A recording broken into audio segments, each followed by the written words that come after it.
Nasledujú moje obľúbené podcasty.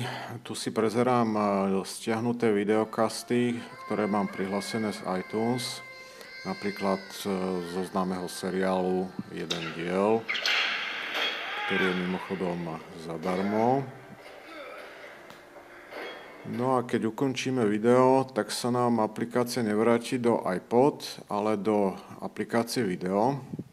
Takže pokračujeme v trošku inom zobrazení a pozrieme si nejaký český podcast.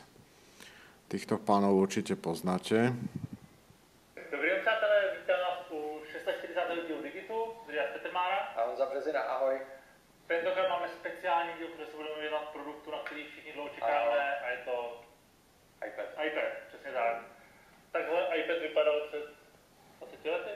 No.